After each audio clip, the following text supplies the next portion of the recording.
आता 2000च्या मीटर साठी आहे की नाही 10,000 रुपयाला फळकूड बसले. आता झालं काय ते सांगतो तुम्हाला, व्हिडिओ तेवढा शेवटपत्र बघा. मी आहे प्रमोद पाटील आणि मी बनवतो इलेक्ट्रिकल ब्लॉक्स. आता आपल्याला आहे का नाही आणायचं होतं मीटर, ते पण पुण्यात पार्टीवाल्या नाही का नाही म्हटला 5 तासाचा आम्हाला मीटर इथं पाहिजे. मग काय म्हटलं आता काही पर्याय नाही आपल्याला पुण्याला गेल्याशिवाय. इकडे तिकडे न बघता 100चा स्पीड लावलो. साताऱ्यापर्यंत रोड एक नंबर होता. वाटत आहे का नाही गोकुळ दूधचं जरा दूध लिकेज झालतं.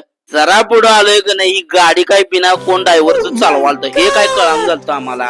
प्रत्येक ठिकाणी टोल आहे का नाही नुसता गर्दीच होती.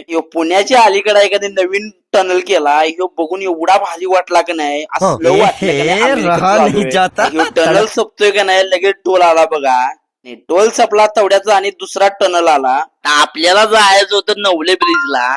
पुणे दिसत होतं 19 किलोमीटर. आता पुण्याच्या तर बिल्डिंगा दिसाय चालू झालत्या. डेस्टिनेशन टाकून आहे का नाही मीटरच्या कडे दिशेने जायला चालू केलो आणि मीटर घेऊन आहे का नाही युटर्न मारलो. थेट आपल्या कोल्हापूरच्या दिशेने जायला चालू केलो. सगळा खर्च काढला तर आम्हाला काहीच पडवलं नाही काम.